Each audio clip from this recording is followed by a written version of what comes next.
Shalom, shalom, muy buenas tardes a todos, bienvenidos. Gracias a una clase más de la Fundación Orahaim. Vamos a retomar un poco de lo que ya estaba yo explicando antes de comenzar la grabación. Estamos comenzando el principio número 3 del monoteísmo de Maimónides, que dice: yo tengo la convicción certera de que el Creador, bendito sea su nombre, no tiene cuerpo, que nada que le acontece a la materia puede ocurrirle a él, y que no existe nada que no se asemeje a él. Este principio habla principalmente de la incorporeidad de Dios, es decir, la esencia de Dios respecto a los límites de su existencia. Este principio es un claro ejemplo, decía yo hace un momento, de que el autor menciona por separado principios que probablemente podrían ser derivados de manera lógica del principio anterior. Pues la negación de cualquier corporización de Dios es un derivado lógico del principio anterior, de la unidad de Dios. La unidad, como ya fue explicado, que todo lo físico es divisible y posee partes.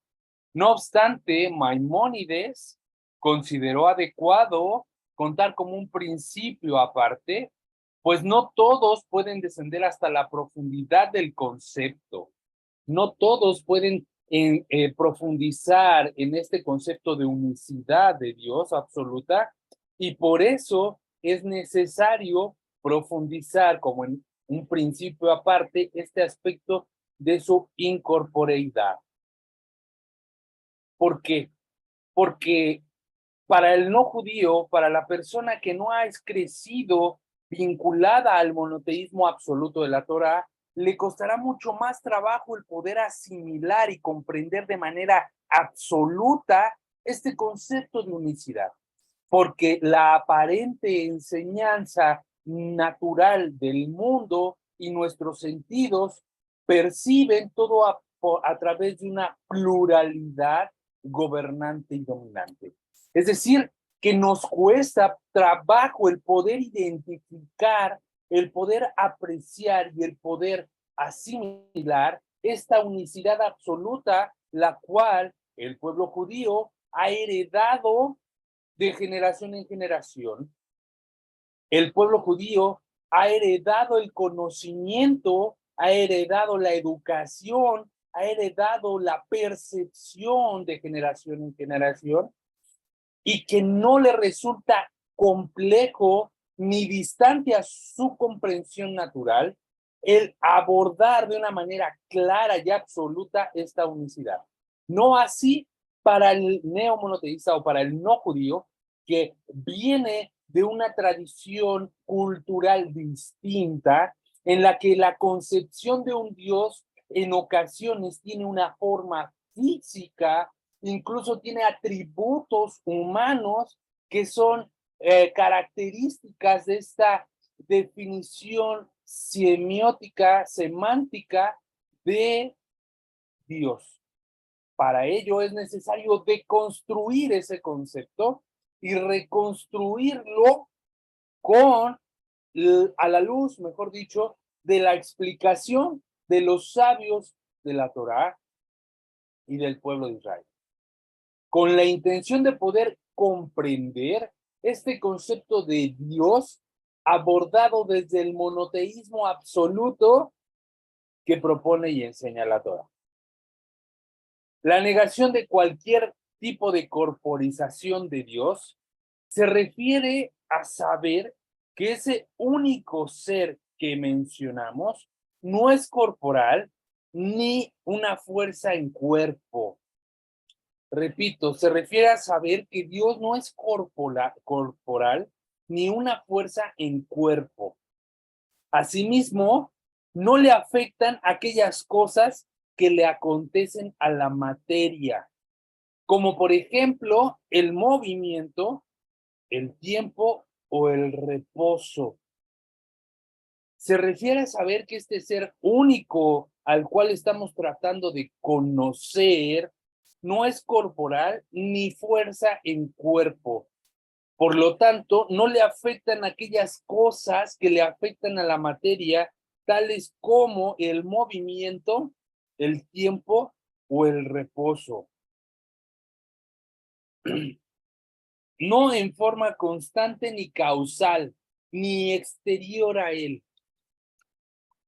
Es por eso que los sabios del pueblo de Israel descartan la posibilidad en él de una composición o una división, afirmando que en las alturas no existe sentarse ni pararse, no existe ni espalda ni de frente. Tal como dice el profeta, ¿a quién entonces se equipara Dios? ¿Con quién podréis compararle? ¿A quién asemejaréis para que se parezca al santo bendito sea? Esto viene en Isaías capítulo 40, versículo 18. Y si fuera corpóreo, se asimilaría en algún aspecto a los demás cuerpos.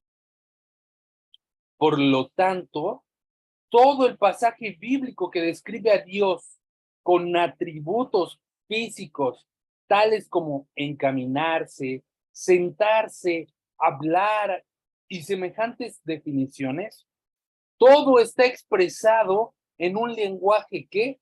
En un lenguaje figurativo, ya que así explicaron los sabios. Se expresó la Torá en un lenguaje humano y se han extendido al respecto explicando que este tercer principio es lo que nos encomienda pensar y definir a Dios, pues no han visto ninguna imagen de Él, ya que Él, tal como se ha expuesto anteriormente, no es materia ni fuerza expandida en un cuerpo. Este principio va a venir a complementar y a profundizar más sobre lo que ya hemos explicado en las clases anteriores sobre el concepto de unicidad de Dios. Aunque a este punto nosotros tal vez ya podemos comprender con mayor proximidad el concepto de unicidad, hoy vamos a profundizar en el tercer principio que habla sobre la incorporeidad de Dios. Y para ello vamos a tener que traer reflexiones, perdón, reflexiones lógicas, observaciones a la naturaleza, incluso citaremos algunas leyes de la física para poder exponer cómo es que si Dios tuviera cuerpo, no podría ser el creador de toda la creación. No como un dogma, no como algo que está preescrito y así debe de ser aceptado y no cuestionado, sino por deducción lógica, intuitiva, por medio del sistema deductivo que nos permitirá por lo menos suponer que debe este ser único creador tener la característica de no tener un cuerpo. Para esto vamos a ocupar la bibliografía sugerida en el curso y para este principio en particular me voy a centrar en el libro de la Guía de los Perplejos de Maimónides. La Guía de los Perplejos de Maimónides. Y también me apoyaré en el capítulo 2 del libro Kabbalah para las Naciones, Kabbalah y Meditación para las Naciones, del rabino Isaac Ginsburg. Kabbalah y Meditación para las Naciones del rabino Isaac Ginsburg, en donde podremos encontrar información y explicación a esta aparente pluralidad de Dios que nos hace pensar en la existencia de Dios como algo físico. ¿Se dan cuenta hasta este punto de introductorio, lo que estamos diciendo hasta este momento es solamente la semblanza de lo que vamos a poder ver en las próximas 3 clases más. No hemos entrado todavía al punto, sino que estamos dando los preámbulos, el panorama amplio, digámoslo así, de lo que vamos a tratar de comprender y al conocimiento al cual nos vamos a tratar de aproximar en este principio número 3. Para ello hay que hacer una reflexión de por qué debería ser necesario e incluso indispensable el poder comprender este principio antes de continuar a otro. ¿Qué lo hace imprescindible y además que se posicione en este tercer lugar? Bueno, las clases anteriores, en el principio número 2, abordamos el concepto de unicidad, demostrando que esta aparente pluralidad en la cual nos vemos inmersos no es más que el reflejo de la expresión de la presencia divina de Dios en este mundo.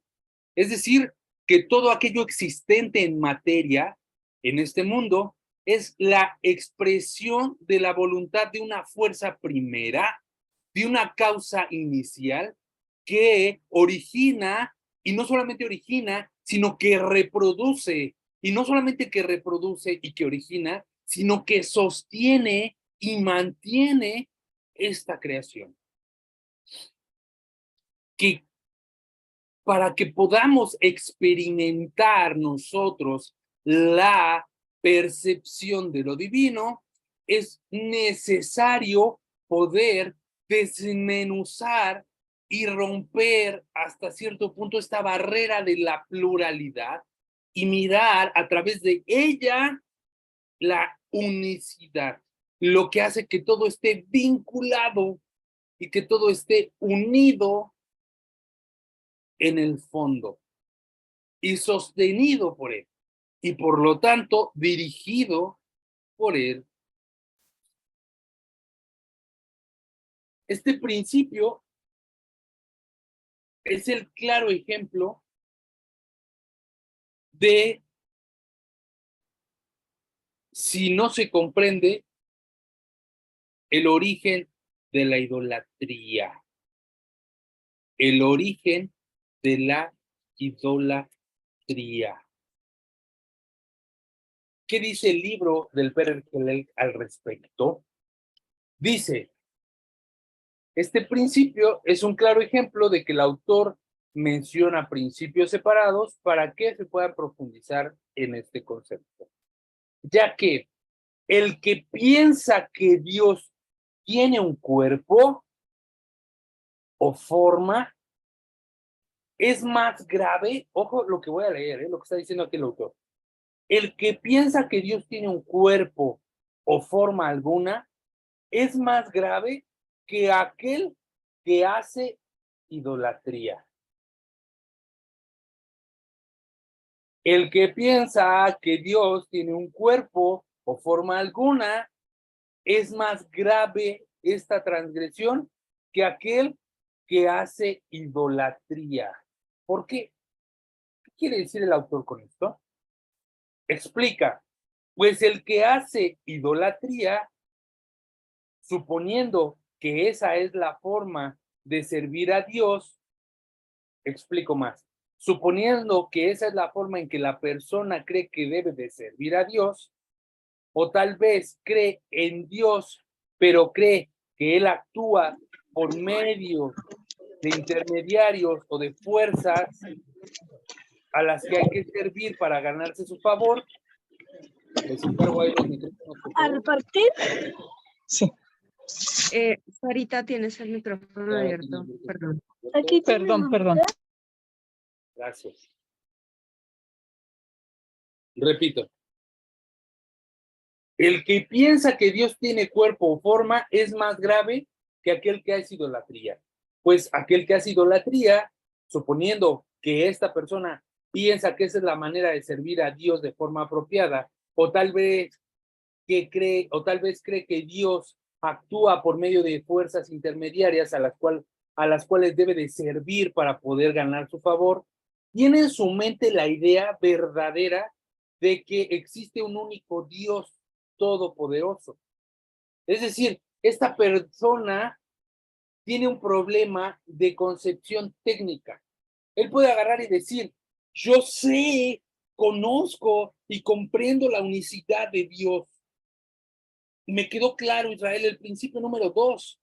Yo sé que todo proviene de Él, pero para poderle servir a Él, le voy a rendir culto a la noche y al día. No con la intención de adorarle a la noche y el día, considerándolos como dioses, sino con la intención de darle un servicio o un tributo al único, a Kadosh Baruj Hu. O le voy a brindar un servicio a la naturaleza, o le voy a entregar un altar al fuego o a la lluvia, pero porque sé que son instrumentos de Dios. Esta persona en realidad lo que tiene es un problema técnico, porque bien ha comprendido que existe un único Dios y cree completamente en su unicidad y que todo está vinculado a Él y que la aparente pluralidad del mundo no es más que el reflejo de esta unicidad de Dios oculta, pero le sirve de manera equivocada y por ello cae en idolatría. Pero tiene en su idea clara la unicidad de Dios. Pero la persona, explica el texto, sin embargo, la persona que piensa que existe Dios en algún lugar, que existe Dios reposando en un lugar físico, o que existen dos dioses, o que tiene un cuerpo, o cosas por el estilo, pese a que no lleve a la práctica ningún acto religioso, que no le brinde servicio ni al sol, ni a la luna, ni a la lluvia, ni al fuego, ni a la tierra, ni a la naturaleza. Pero él concibe a Dios como dos o tres, o que su presencia reside en un lugar físico, o corporiza la divinidad en una persona u objeto, este se encuentra en una posición más grave, pues es un error conceptual. No es un error técnico, sino es un error de concepto. Ya no es un error de forma, sino de fondo, porque esta persona no ha comprendido lo que realmente es Hashem y lo que realmente es Dios y está dándole atributos físicos a un concepto que no los tiene. Es un error de base que lo mantiene, que debido a este error lo mantiene apartado de Hashem, sin importar si realiza o no cualquier tipo de acto religioso. Tal vez sea el caso de que suponga que Dios tiene cuerpo o forma y esa persona cumpla los preceptos noágidas, cumpla las leyes de la Torá.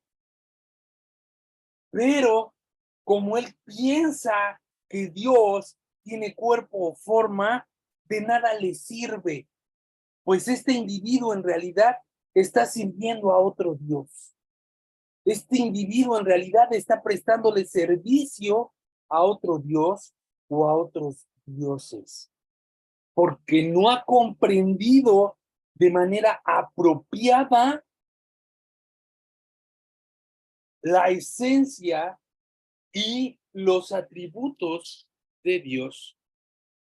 Este principio va a permitir, si es bien comprendido, esclarecer la naturaleza del origen de la idolatría. Voy a retirar la palabra que acabo de decir. No es naturaleza, sino va a permitir, este principio, si es bien comprendido, va a permitir comprender el origen de la idolatría, que no es otra cosa que la mala comprensión del concepto monoteísta y universal de Dios. De aquí, ahí es cuando empezamos a ver cuál es la importancia del principio. Y dices, wow, si yo no comprendo esto, caigo en el peligro de estar sirviendo a otro Dios o a otros dioses. Es como aquella persona que dice, yo creo en Dios, por supuesto que yo creo en Dios, el único poderoso, el que todo lo crea y el que todo lo puede. Nada se puede anteponer a él. Pero el diablo tiene poder sobre ti. El diablo tiene poder sobre las personas y te engaña y va a creer y te va a hacer creer que tú no tienes, que él no existe. Y aquellas personas que te digan que el diablo no existe son porque el diablo está actuando por medio de ellas para que tú no creas en él y que actúe sobre de ti. Ahí ya estamos actuando de manera equivocada. Estamos comprendiendo de una manera equivocada. Porque estamos tratando de creer que Dios tiene un límite. Porque existe una fuerza antagónica que le contrapone en proporción. Entonces ya no es todopoderoso. Adelante, Lisette. Gracias. Entonces, obviamente sería un error porque yo siempre me hice esa consulta o esa pregunta de cómo así que se le está otorgando al demonio o a los espíritus o como se le quiera llamar, el poder de actuar en ti como actúa el Padre, ¿no? Decía, pero ¿cómo lo ponen como al mismo nivel del creador? O sea, a mí eso la verdad nunca como que me entró esa idea. Yo decía, pero esto es Claro. como traído de los cabellos, ¿no? Es correcto y aparte, qué buena observación la que haces, porque justamente resulta contradictorio. Resulta en una contradicción. Adelante. Es como si creyéramos en dos dioses, el que hace el bien y el que hace el mal. Correcto, es correcto. Resulta contradictorio, ¿por qué? Porque por un lado, mi discurso dice que Dios todo lo puede y todo lo crea y que no hay nadie más poderoso que Él y que no hay lugar más alto que estar a sus pies, ¿no? Pero por otro lado, le concedo la misma fuerza antagónica a otro personaje que puede igual y que incluso puede más que él. O sea, ustedes van a las iglesias cristianas clásicas y hablan más del diablo que de Dios. Y le dan más poder al diablo que a Dios. Y empiezan a decir que el diablo tiene poder sobre la carne y por eso es que te acecha a todas las esquinas y por eso es que debes de cuidarte porque él te quiere robar y alejar de Dios. Y entonces empieza la prédica del miedo, ¿no? Y entonces su Dios ya no es todopoderoso en realidad. Porque si fuera todopoderoso, estaría subordinado esta fuerza contraria a él, pero no lo está. Por eso, una persona que no comprende este principio, este tercer principio, corre el riesgo de caer en idolatría. ¿Por qué? Porque aunque pretenda tener claro que solo existe un Dios, le está dando entidad y fuerza a otras fuerzas o a otras entidades, a otros personajes que ponen a Dios con límites. Y es por eso que yo siempre cuando alguien entra al curso, lo primero que les digo es, no alcanza con decir yo creo en un solo Dios. Eso no dice nada. Porque hasta este punto nos vamos dando cuenta de que eso y nada no alcanza. Porque en realidad no conocemos a Hashem. No conocemos a Dios hasta este punto, hasta este nivel al que lo estamos conociendo en este momento. Desde la perspectiva monoteísta. Es por eso que el libro de Kabbalah para las Naciones nos dice lo siguiente. En el capítulo número 2, en el apartado del origen erróneo de la Trinidad, dice así: la conciencia no judía, es decir, la conciencia de las personas gentiles o de las naciones no monoteístas, está arraigada en la pluralidad, como explicaremos a continuación. Dice, este es el motivo por el cual, desde la perspectiva no judía, desde la perspectiva del gentil, el Padre, el Hijo y el Espíritu Santo aparecen como tres entidades separadas. Este es el motivo, dice el rabino Isaac Ginsburg, por el cual, desde la perspectiva no judía, el Padre, el Hijo y el Espíritu Santo aparecen como tres entidades separadas.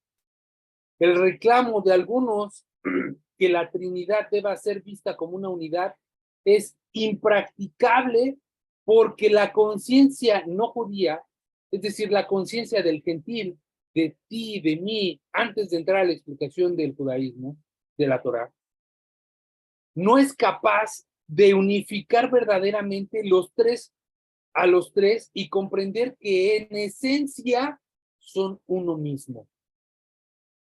Y es por eso que esta cultura trinitaria empieza a permear el mundo pagano y causa confusión, pero su origen se encuentra en el monoteísmo, es decir, en las escrituras de la Torá. Lisette, te escucho. Se puede llegar a pensar que casi que no es una cultura de 3 personas, sino de 4, porque estaríamos incluyendo al que supuestamente solo hace el mal y tiene la capacidad de destruir el bien que en teoría hacen los otros 3, ¿no? Podríamos, sí, se podría llegar a eso, efectivamente. Podríamos llegar a decir que en otra perspectiva o desde otro punto de vista, no solamente es esta cultura trinitaria que corresponde a la divinidad, sino también al poder antagónico que existe de Hashem, que es este diablo, este mal o este demonio que no, que aleja a la persona del creador, ¿no?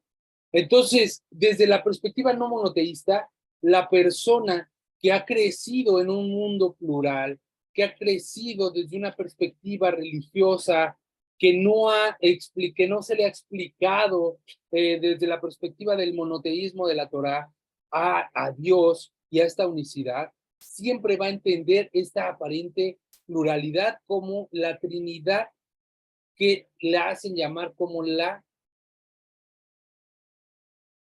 providencia divina, ¿no?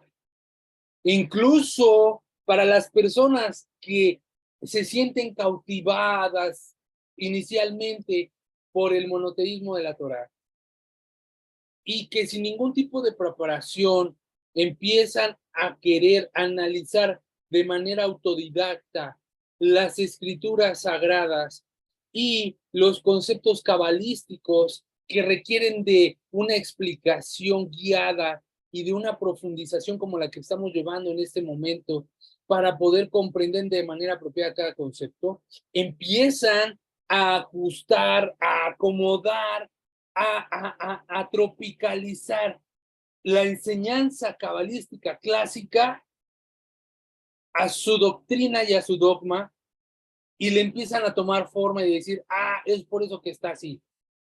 Como por ejemplo, en el árbol sefirótico, en el libro del Zohar, o en el libro del Zohar, en el libro místico de la tradición judía, que explica cómo este modelo, que es el árbol cabalístico, constituye la creación del mundo. Me ha tocado ver algunos en algunas plataformas digitales que ya se sienten cabalistas y vienen a explicar la creación del mundo y a justificar a su deidad, a Yeshua, a Jesús, a su Dios, y a decir, es por eso, y aquí está el fundamento desde el judaísmo, que Dios existe y que coexiste en una Trinidad, tomando en cuenta que las 3 sefirot superiores son la divinidad, esta Trinidad existente, que le hacen llamar Padre, Hijo y Espíritu Santo. Voy a mostrar la imagen que estaba buscando, que es esta imagen. No sé si se alcanza a ver bien ahí. Estas imágenes que es Keter, Jokmah y Binah, las que las culturas no monoteístas hacen llamar como Dios Padre, Dios Hijo y Dios Espíritu Santo. Y de aquí dicen, aquí viene el Padre, el Hijo y el Espíritu Santo del cristianismo. Y es por eso que en medio se encuentra Jesús. Y empiezan a querer adaptar la enseñanza de una manera totalmente distorsionada. ¿Por qué? Porque no comprenden a profundidad la esencia del Creador y no les queda claro cuáles son los atributos de Dios y la forma en cómo Él opera en este mundo. Y por lo tanto, comienzan a sacar deducciones desde su propia cosmovisión, desde cómo han concebido la divinidad en sus cultos paganos o no monoteístas. Y es lo que aquí el Rad Ginsburg nos dice. El no judío percibe que cada uno de estos tres componentes posee una personalidad tan fuerte en sí misma que se ven como existiendo de manera independiente, que se encuentran existiendo de manera independiente, y esto no es más que el resultado de una mala interpretación de las escrituras y de una mala comprensión del texto. A esto trae una nota el Rad Ginsburg sobre este texto que acabo de leer y dice, como lo explicamos, como lo explican los investigadores modernos, la fragmentación de la unicidad del creador en figuras separadas que representan cada una un rasgo particular y son tratadas como deidades separadas, es producto de la forma de pensar mitológica de las personas no judías. Repito, el no judío percibe a cada uno de estos tres componentes como una personalidad tan fuerte en sí misma que requieren existir de manera independiente. ¿Por qué? Porque como lo han explicado los investigadores modernos, la fragmentación de la unicidad del creador en figuras separadas que representan cada una un rasgo particular, y son tratadas como deidades separadas, es debido o es producto de la forma de pensar mitológica que por naturaleza o por convicción o por naturaleza cultural tiene la persona no monoteísta. ¿Por qué? Porque ha crecido en este ambiente, en este desarrollo mitológico, cultural, que permea el crecimiento y el desarrollo de la concepción de lo divino en un constructo social que lo hace percibir el mundo de una forma aparentemente plural. Respecto a la cristiandad, dice el Rad Ginsburg, es un producto de las tradiciones mitológicas griega y romana, cuyos pueblos adoptaron la nueva religión inventada. Respecto a la cristiandad, es un producto de las tradiciones mitológicas griega y romana, cuyos pueblos adoptaron al cristianismo como la nueva religión inventada. De ahí que el comprender la aparente pluralidad de Dios como una Trinidad. Y de ahí es la importancia de poder comprender el principio número 3 como base para evitar la idolatría. Como base para evitar la idolatría. Vuelvo a repetir lo que dice el libro del Perer Helek con los comentarios del Rabbi Isaac Benussi, que dice que el que piensa que Dios tiene un cuerpo o forma es más grave que aquel que hace idolatría, pues el que hace idolatría está suponiendo que esa es la manera correcta de servir a Dios, suponiendo que él sabe que en su mente existe un único Dios todopoderoso y que la forma de servirle a él es a través de sus creaciones. El problema de esta persona es un problema técnico, es la manera de servirlo. En cambio, el que hace idolatría en la práctica, el que no hace idolatría en la práctica, pero piensa que existen dos dioses, o que tiene cuerpo, o posición, o forma figurativa, o cosas por el estilo, a pesar de que no lleve a la práctica con él ningún acto, se encuentra en una posición más grave, pues es un error conceptual, ya que de base él no mantiene una conexión directa con lo que es realmente Dios, sino que está apartado sin importar si realiza o no algún acto de idolatría, porque desde el concepto, la forma en cómo concibe a Dios está inapropiada, y por lo tanto a eso que él experimenta como una aproximación a Dios no es más que, desde la perspectiva de la Torá, una falla en su concepción, de Dios, y por lo tanto, no importa qué tanto servicio preste, él en realidad está alejado de lo que es la concepción apropiada de Dios, y pues se encuentra sirviendo en realidad a otro Dios o a otros dioses. Por lo tanto,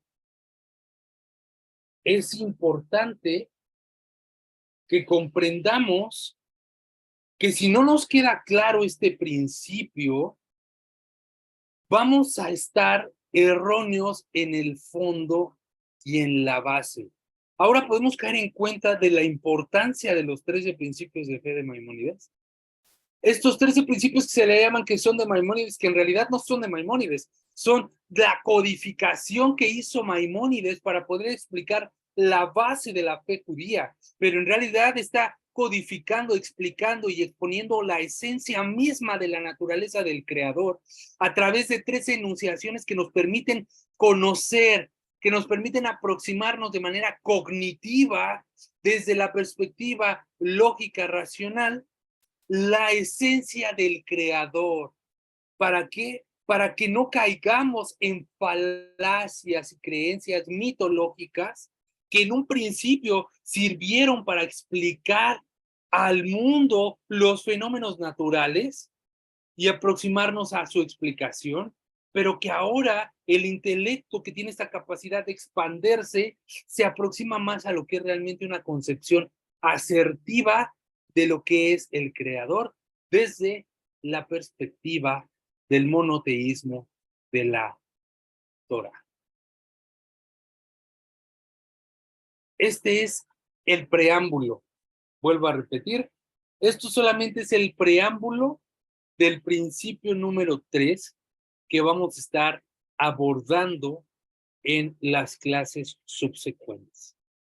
Yo lo que quería comunicarles en esta clase es la importancia de este principio y cómo no es apropiado asumir que, ya lo vimos la clase pasada, Israel, ya dijimos que Dios no tiene cuerpo, ya me quedó claro. No alcanza, no alcanza. Tiene que profundizarse, tiene que penetrarse, la persona lo tiene que interiorizar, le tiene que quedar claro para comprender el por qué Dios no se enoja, o por qué no Dios no se contenta, o por qué Dios no le quiere, porque hay muchas personas que dicen, a mí no, Dios no me quiere, porque no lo siento cerca. Es que eso es parte de nuestro constructo ideológico de personalizar a Dios en una forma paternalista, porque así muchas religiones nos lo describieron, desde la forma en como dicen el Padre, el Hijo y el Espíritu Santo, ¿no? Entonces, hay que comprender a qué se refiere a esto. ¿De qué está hablando es la Torá cuando habla del Creador? ¿Y a qué hace referencia cuando habla de atributos físicos? Esto lo comprenderemos y lo abordaremos en las próximas clases. Sin embargo, hasta aquí voy a dejar la explicación del día de hoy y voy a dar pase a las preguntas y respuestas si alguien tiene una pregunta. Por ahí vi a Lisette que tenía levantada la mano, no sé si quieres hacer una pregunta. Sí, gracias. Cuando hablabas de mitología, recordaba que Osiris, el dios egipcio, tiene la misma forma en cuanto a cómo fue concebido una mujer por un supuesto dios que nació, murió, resucitó a los 3 días y ahora está en el lugar donde van los muertos y son juzgados, ¿no? Entonces cualquiera con esa explicación puede pensar en Jesús, pero es exactamente la misma descripción de Osiris, el dios egipcio. Gracias. Es correcto justamente, es como lo explica el Rav Ginsburg, esta tradición griega que fue adoptada en el pasado por las civilizaciones más antiguas y que fue, digamos, transmutada o adaptada a las civilizaciones actuales y que ahora en nuestros tiempos se le llama cristianismo, ¿no? Y que se ha convertido en la religión hegemónica por excelencia a nivel mundial, pero que no es la única, sino que existen otras, ¿no? Existen Sí, otras. sí, existen varias con esa misma dinámica, como el cruce, por así llamarlo, entre humanos y dioses y la resurrección y todo esto. Creo que hay una pregunta en el chat de... Sí, vamos a darle pies a oportunidad a Guillermo. Guillermo, adelante, veo tu mano levantada, adelante. Buenas, Hola.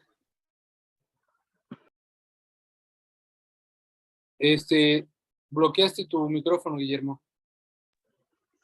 entonces es como decir que Dios es totalmente espiritual. Ok. Vamos a tratar vamos a dejar ahorita por este momento el concepto que tú dices de espiritual como correcto. Sin embargo, hay que profundizar en qué es realmente espiritual, ¿no? Yo diría de una manera más precisa que Dios es esencia, es causa, es sistema, es orden, es conjunción y coyuntura. Es todo aquello que sostiene y dirige al mundo y que no nada más se sujeta a lo espiritual, entendiendo Okay. por espiritual lo que es únicamente materia, sino que también la materia se encuentra, refleja en hasta cierto punto la voluntad del creador. Por lo tanto, Dios se encuentra como algo que no es corpóreo efectivamente, que conduce y dirige. Algunas personas en otras religiones o en otros sistemas que pretenden ser monoteístas lo llaman karma, lo llaman como causa y efecto, lo llaman como la fuerza del universo, pero en realidad Dios es este sistema que estamos estudiando y aproximándonos a su conocimiento a través de lo que no es. Y hoy estamos estudiando a Dios a través de conocer que no es cuerpo y que no tiene forma física. Dios es esencia, es causa primera. ¿De Okay, acuerdo? muchas gracias. Con gusto, Guillermo. Muchas gracias por tu pregunta. ¿Alguien más que tenga alguna pregunta? ¿Alguien que quiera hacer alguna Buenas tardes, aportación? Israel. Estimado Hernando, Buenas adelante. tardes. Buenas tardes para todos, Israel. Buenas tardes. Con respecto al libro de memoria y la guía de los complejos, el capítulo 3, 4 y 5 están relacionados prácticamente con el libro, con el libro de Pérez Gilek en ese aspecto. Se entrecortó mucho la comunicación y no entendí la pregunta. ¿Me la podrías volver a repetir? Sí, señor, correcto, con mucho gusto. Con respecto a la relación que puede existir, o no puede existir, sino que yo tengo el libro de la guía de los perplejos. ¿Me escuchan ahí? Sí. Sí, ok, correcto. En el capítulo 3, capítulo 4 y capítulo 5 es prácticamente como la afirmación de lo que está escrito en el Perejelec, Ajá. Es correcto, en sí, esos. efectivamente. De hecho, lo que está haciendo el autor del libro del Pérez Gelel, que es justamente es el comentario a los 13 principios de Maimónides, es obviamente tomar de esto también, que es el libro de la Guía de los Perplejos, y lo que usted acaba de decir es muy cierto. O sea, si uno se va al índice del libro del Pérez Gelel, el libro primero, habla sobre la espiritualidad de Dios y empieza el capítulo 1 que dice, ¿en qué sentido se dice que el hombre fue hecho a imagen y semejanza de Dios? ¿Por qué el libro 2? ¿Por qué comer del fruto del árbol prohibido? Ha prohibido seguir a Adán del bien del mal. El libro segundo me parece que es el que habla sobre las propiedades incorpóreas de Dios. Yo voy a tomar este libro donde vamos a empezar a abordar de una manera más ordenada esto. Qué bueno que lo tenga porque lo vamos a estar ocupando para las siguientes clases. Y ahí es donde vamos a tomar las explicaciones que vienen en el libro de la Guía de los Perplejos para poder profundizar sobre la inmaterialidad de Dios, la incorporeidad de Dios, porque vamos a traer a cuentas leyes de la física que nos rigen en este mundo, vamos a traer a Isaac Newton, vamos a traer a grandes matemáticos para explicar leyes de la física y cómo es que estas leyes no aplican a Dios desde lo que explica Maimónides en el libro de la Guía de los Perplejos. Pero sí va muy bien encaminado por ahí. Gracias, Israel. Muchísimas gracias. Perfecto, claro que sí. Muchas gracias. Bueno, ¿alguna otra pregunta? ¿Alguien quiera hacer algún otro comentario? Si no, ya con esto estamos terminando la clase del día de hoy. Vuelvo a repetir, esta clase fue la introducción, digamos de manera general, a la clase, a lo que es el curso, a lo que es, perdón, el principio número 3. Vamos a estar profundizándolo en las próximas clases para poder realmente comprender de una manera profunda e interiorizar cómo es que Hashem no tiene cuerpo. ¿De acuerdo? De todas formas, como siempre, les agradezco a todos muchísimo por haberse conectado a la clase del día de hoy. Ha sido un verdadero placer que estuvieran con nosotros. Les deseo que tengan un excelente inicio de semana, que Hashem les multiplique en bendiciones y con la ayuda del cielo, nos vemos la próxima semana. Muchas gracias a todos. Buen resto de tarde. Gracias, feliz Muchísimas tarde. gracias. Gracias, buenas tardes.